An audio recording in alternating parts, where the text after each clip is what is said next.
Welcome back, everybody, to the Deep Dive. Today we're going to be focusing on something pretty incredible. Yeah. World Ranger Day. It is a special day. So, when I first heard about it, I thought, oh, cool, like the Texas Rangers, right? Yeah. The baseball team. Uh-huh. But turns out there's a whole other world of Rangers out there. Absolutely. The ones that are protecting our planet's natural treasures. And let me tell you, their story is way more exciting than any baseball game. Well, and what's fascinating about World Ranger Day is that it's not just about, celebrating these amazing individuals. Right. It's about raising awareness for the crucial role that they play in protecting our planet's natural resources. Yeah. Ensuring safe and enriching experiences for park visitors. Okay, so maybe not as action-packed as a baseball game, but definitely more impactful, right? I mean, we're talking about people putting their lives on the line. Right. To protect endangered species, fight poachers, preserve ecosystems for future generations. Exactly. And, World Ranger Day is held every year on July 31st, and it's a global event. Oh, wow. It really highlights the interconnectedness of conservation efforts worldwide. So how did this day even come about? It's not exactly a holiday you see on every calendar. You're right. It's a relatively recent observance. Okay. It was established in 2007, thanks in part to a documentary filmmaker named Sean Willmore. A filmmaker. Okay, so there is a little bit of Hollywood in this story. Spill the tea. Well, Willmore was also a former park ranger, so he had firsthand experience with the dangers and sacrifices these individuals face. Oh, interesting. And he noticed a lack of public awareness about these risks. Uh-huh. So he set out to change that. I like this guy already using his platform to shine a light on something important. Right. So what did he do? He created a documentary called The Thin Green Line, which was released that same year. Okay. And he traveled to 23 countries, interviewing rangers from all walks of life, capturing their incredible stories of dedication, courage, and, the risks they take every day. 23 countries. That's dedication to a cause right there. Mm-hmm. I bet that film was eye-opening for a lot of people. It really brought to light the challenges and dangers these rangers face, and it had a ripple effect. Okay. The documentary led to the creation of the Thin Green Line Foundation, which provides support to the families of injured or fallen rangers. Wow. So it's more than just a film. It's a whole movement. Mm-hmm. So where does World Ranger Day fit into all of this? The film played a key role in its establishment. Okay. It helped galvanize support and raise awareness for the need to formally recognize and honor the work of park rangers worldwide. So it's like the film was the spark and World Ranger Day is the flame that continues to burn, right? That's a great analogy, and it's worth mentioning that Dr. Jane Goodall, the renowned primatologist and conservationist, Right. became an ambassador for the Thin Green Line Foundation, lending her voice and influence to the cause. Of course, Dr. Jane Goodall, it seems like she's involved in every good cause out there. Right. So if I'm understanding this correctly, World Ranger Day is about acknowledging these often unsung heroes Right. who protect our natural world. Yeah. And it's a call to action to support their work. Precisely. It's about recognizing the vital role they play in preserving biodiversity, combating climate change, Right. and ensuring that future generations can enjoy the wonders of our planet. Okay, now I'm really getting it. These folks aren't just checking passes and handing out maps. They're on the front lines of conservation. Yeah. And World Ranger Day is our chance to say thank you and rally behind their mission. Absolutely. And to understand just how multifaceted their role is, Right. we need to dive into the history of ranging itself. History. Now, hold on a second. I thought this was about park rangers, not, historical reenactments or something. That's a fair point, but the term ranger has a long and fascinating history, Hey. and understanding that history will give us a deeper appreciation for the work they do today. All right, I'm intrigued. Where do we begin this historical deep dive? Yeah. We'll start in 17th century America, where the concept of ranging first took root, laying the foundation for what would become a vital part of both military and conservation efforts. Okay, so we're going back to the colonial days, Yeah. before they even had baseball. This is getting interesting. Exactly. All right, so let's imagine 17th century America, a time of vast wilderness, where European colonists are encountering Native American tribes who had lived on this land for centuries. Yeah. And the traditional European military tactics, with their rigid formations Right. and reliance on heavy weaponry, Yeah. just weren't effective. Yeah, I can see how those tactics would be a bit clunky in the dense forests and rugged terrain Right. of colonial America. They needed something more adaptable. Exactly. They needed individuals who could move swiftly, operate stealthily, and use the terrain to their advantage. Uh-huh. Enter the Rangers. Okay, so this is where the term ranging comes into play. Yeah. But what did it actually entail? What made these Rangers different from regular soldiers? Think of it as a kind of hybrid warfare, blending the skills of a soldier, a scout, and a woodsman. Wow, okay. Ranging was all about reconnaissance raiding and disrupting enemy movements. Uh-huh. It required adaptability, cunning, and intimate knowledge of the land. So they were like the special forces of their time, operating behind enemy lines and using unconventional tactics. That's a great way to put it. One of the earliest and most influential figures in American ranging was Colonel Benjamin Church. Okay. Now, he formed the first Ranger Company in 1676. Okay. During King Philip's War, a brutal conflict between colonists and Native American tribes. What made Colonel Church so significant? Was he just a really good soldier, or was there something more to his approach? Church was a brilliant tactician, but what set him apart was his willingness to learn from his adversaries. Oh, interesting. He recognized the effectiveness of Native American fighting methods, Yeah. their stealth, their knowledge of the terrain, and their use of unconventional tactics. So instead of dismissing their methods as savage or inferior, he actually studied them and incorporated them into his own strategies. Precisely, he understood that to be successful in this new environment, Right. he needed to adapt and adopt the best practices regardless of where they came from. Right. This approach was revolutionary and highly effective. That's a powerful lesson in humility and open-mindedness. Sometimes the best way to defeat your enemy is to learn from them. It's a lesson that's just as relevant today as it was back then, but getting back to Colonel Church, Okay. his methods proved so successful that they influenced generations of Rangers to come. Uh-huh. In fact, his legacy can be seen in the tactics and principles used by Rangers today. Wow. That's incredible. So the roots of modern ranging can be traced back to this one guy who wasn't afraid to break the mold and learn from those who were different from him. Exactly. Church's innovative approach laid the groundwork for what would become a crucial part of American military history. Right. And eventually, the foundation for the park rangers we celebrate on World Ranger Day. It's amazing how seemingly disparate threads like colonial warfare and modern conservation can be connected through this concept of ranging. So how did this ranger tradition evolve after Colonel Church? Did others follow in his footsteps? They did. In the 18th century, figures like John Lovewell and John Gorham, Oh. both with family ties to those who served under Church, Oh, wow. continued the tradition of frontier warfare, Uh-huh. solidifying the concept of ranging as a distinct and effective form of combat. So it's like a passing of the torch with each generation building upon the knowledge and experience of those who came before. And then we have the legendary Robert Rogers, Okay. who formed Rogers Rangers in 1751. Okay. He's considered one of the most influential figures in the history of ranging. Okay. He not only organized and led these units, Uh-huh. but he also codified their principles in his famous Rules of Ranging. Rules of Ranging. That sounds like a must-read for any aspiring ranger, past or present. What were some of the key takeaways from these rules? Imagine you're a ranger in the 1700s. Rogers' rules stress the importance of being constantly vigilant, Okay. always scouting and patrolling, being adaptable to changing circumstances, and using stealth and cunning to outmaneuver the enemy. It sounds like a combination of practical fieldcraft and mental discipline.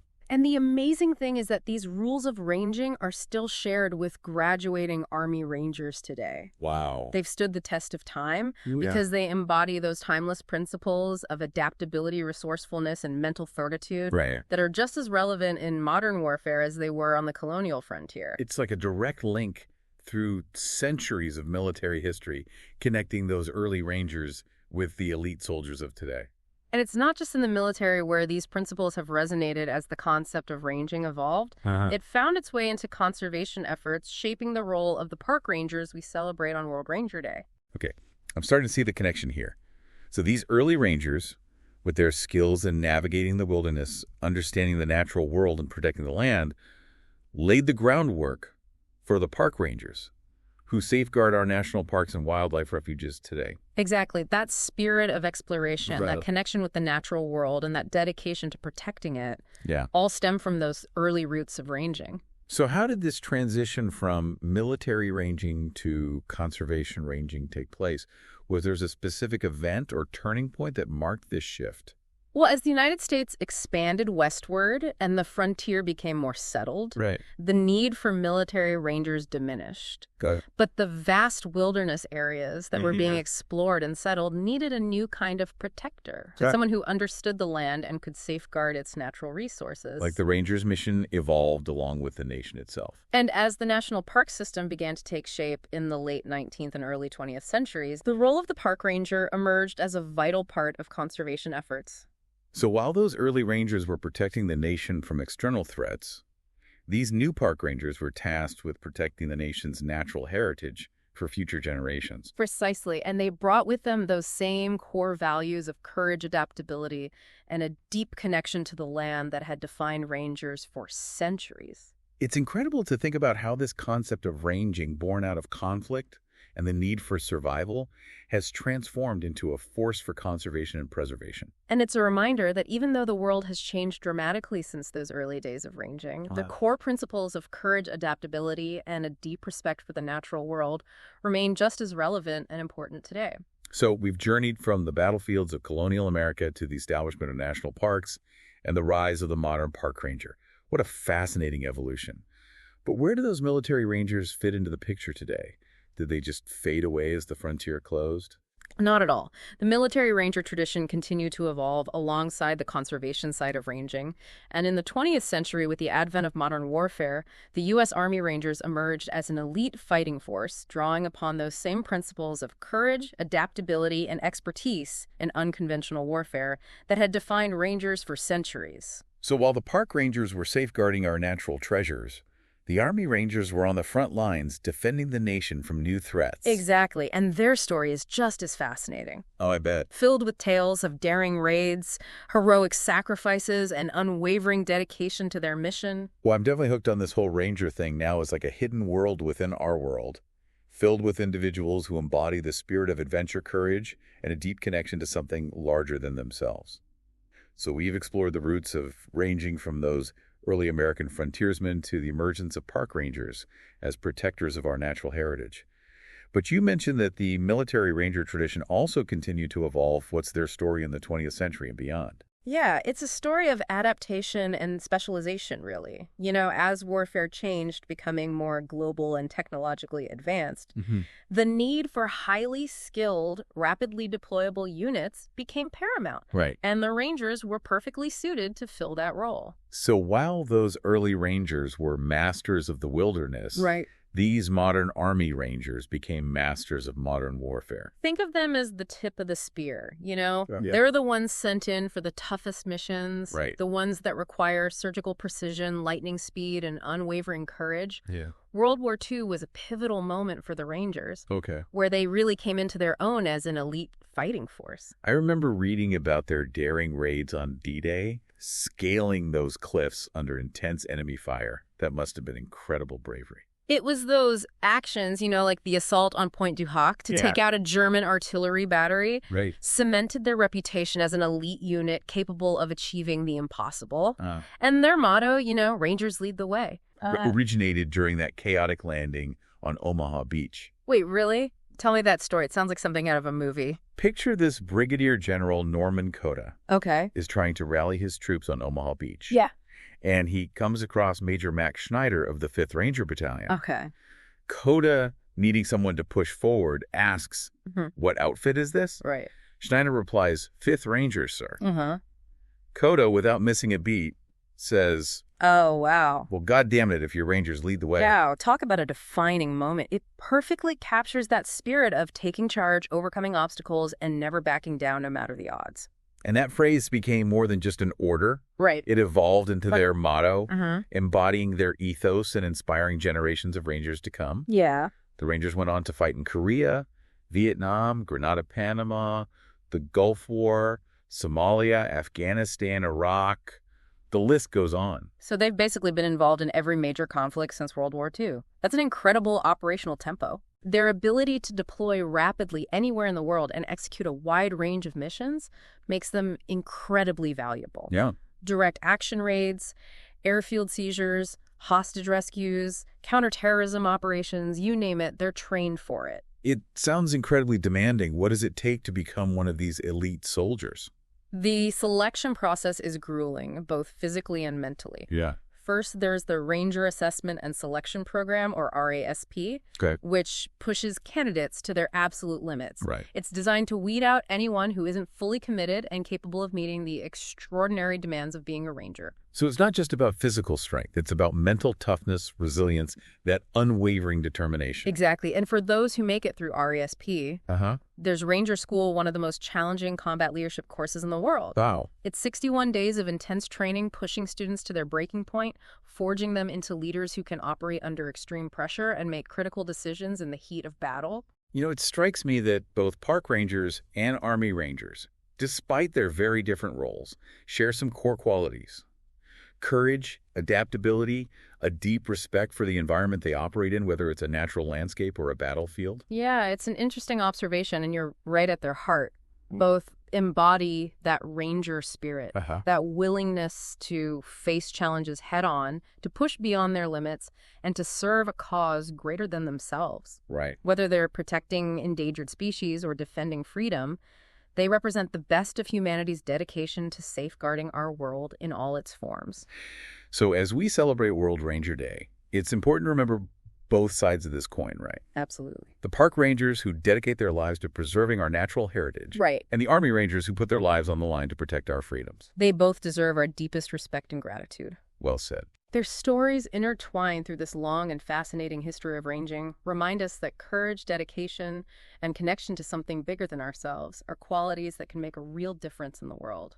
To all our listeners out there, I encourage you to learn more about both park rangers and Army Rangers, their history, their missions, and the sacrifices they make. Their stories are truly inspiring, and their work is vital to our world. You know, you can find a wealth of information online. Yeah. The Thin Green Line Foundation, the International Ranger Federation, the 75th Ranger Regiment Association, and the National Ranger Memorial Foundation are all great resources. Take some time to explore, learn, and show your support for these remarkable individuals. Thanks for joining us on this deep dive into the world of Rangers. We've covered a lot of ground, from the colonial battlefields to the modern-day heroes who carry on this legacy. And remember, whether you're exploring a national park or reflecting on the sacrifices of those who defend our freedom, take a moment to appreciate the spirit of the Ranger, that unwavering dedication to protecting what matters most. And who knows, maybe this deep dive will inspire you to get involved, to support conservation efforts, or to learn more about the history and the heroes who have shaped our world. Until next time, keep exploring, keep learning, and keep those minds engaged.